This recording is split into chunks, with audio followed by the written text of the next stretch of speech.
السلام علیکم، بات کرو بھائی۔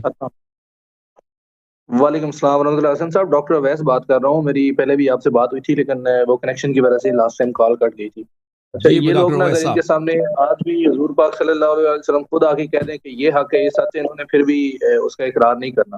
یہ لوگ ان کے، جی وہ سر، کہتے ہیں نا، اللہ تعالیٰ نے ان کے دلوں میں پردے ڈالے ہوئے ہیں۔ جی سر، تو اچھا صحیح سر، کہہ رہے ویسے آج تو میرے کوئی 4-5 کوشچنز ہیں جو کہ ہیں۔ کریٹیکل ہیں، آلدو میں کافی حد تک آپ کے ویڈیوز دیکھ دیکھ کے الحمدللہ اپنا پوائنٹ آف ویو کافی چینج کیا ہے۔ کچھ ایک کوشچن ہے، 4-5 ہے، لیکن شارٹ کوشچن ہے، کوئی بہت زیادہ ٹائم نہیں لیں گے۔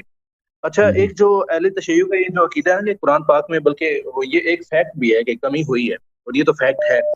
اچھا، اس میں کہ جو آیات غائب تو کی ہیں، لیکن جو موجودہ آیات ہیں، کیا ان میں بھی ٹرمنگ ہوئی ہے یا پھر قطع و برید کی گئی ہے کہ نہیں؟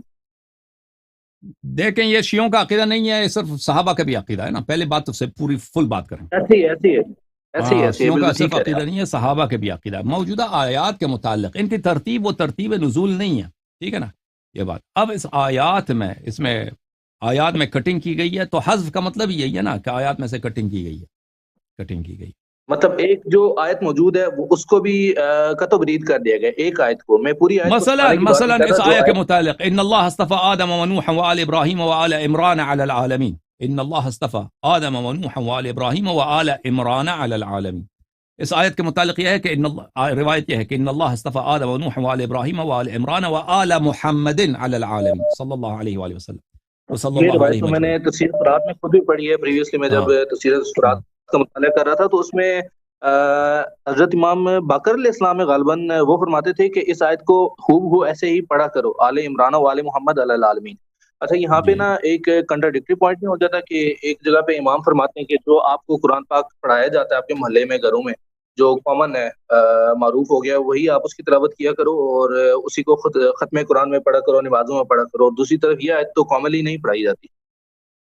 دیکھیں، میں وہ روایت دیکھ لوں، آپ کہتے ہیں کہ اس طرح پڑھا کرو، مجھے تو نہیں ہے اس طرح کا، میرے ذہن میں نہیں آتا کہ انہوں نے فرمایا کہ اس طرح پڑھا کرو۔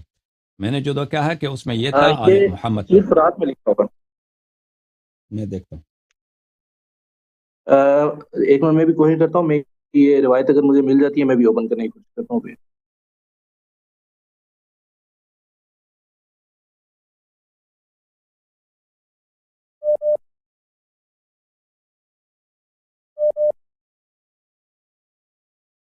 میں عربی جانتا نہیں ہوں، لیکن یہ جو اردو ٹرانسلیٹڈ میرے پاس ویرین تھا، اسی میں یہ لکھا ہوا تھا۔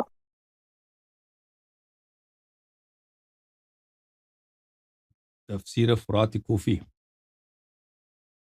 جی جی،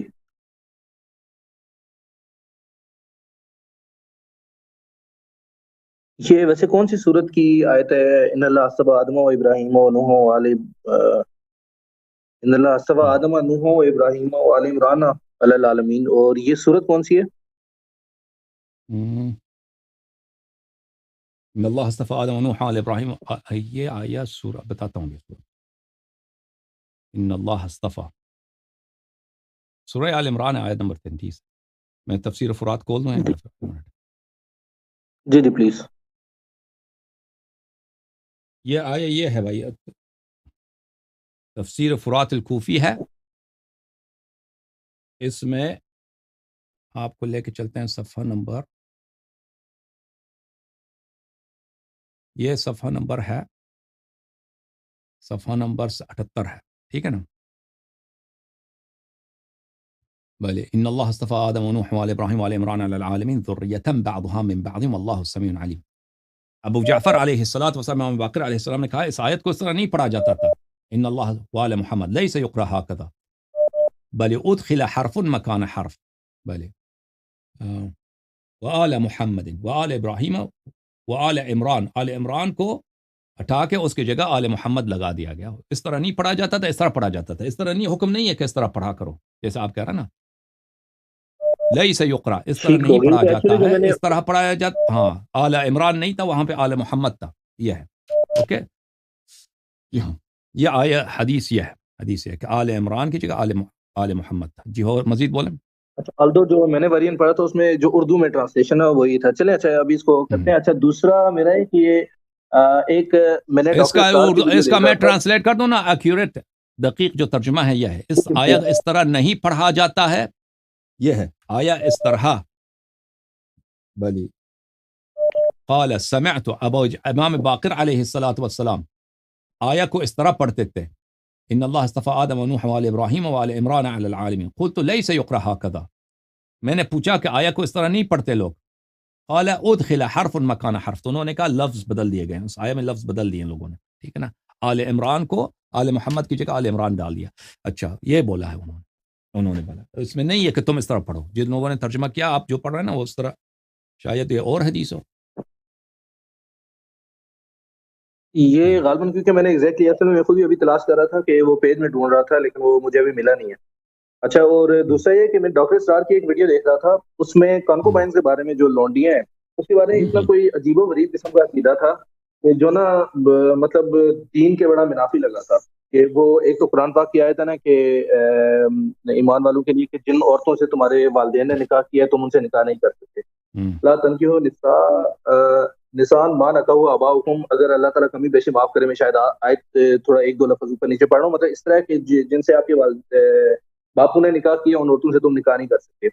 اچھا جو ڈاکٹر اسرار ہیں وہ یہ کہہ رہے تھے کہ بھائی یہ جو لونڈیاں یہ دونوں میں آتی ہیں کہ جو آپ کے دائیں ہاتھ کی ملکیت ہوتی ہیں تو ان کے بارے میں یہ حکم نہیں ہے بلکہ یہ وراثت میں تقسیم ہوتی ہیں. تو اس میں اہل بیت کا کیا مذہب ہے؟ اہل بیت کا مذہب نہیں اگر کسی لونڈی کے ساتھ کسی شخص نے نکاح کیا تو اس کے فرزند اس کے ساتھ نہیں کر سکتے اس کے ساتھ وہ نہیں کر سکتے وہ اگر نکاح ہے اس کے ساتھ نہیں کر سکتے. اچھا اور ابھی میرے پاس اس پہ کوئی خاص ریسرچ نہیں ہے جو ذہن میں آ رہا ہے میں آپ کو بتا رہا ہوں ولی اگر آپ لکھ دیتے مجھے ای میل کر دیتے کہ یہ سوال کرنے ہیں نا تو بعض سوالات خاص ہوتے ہیں تو اس میں دیکھنے کی ضرورت ہوتی ہے.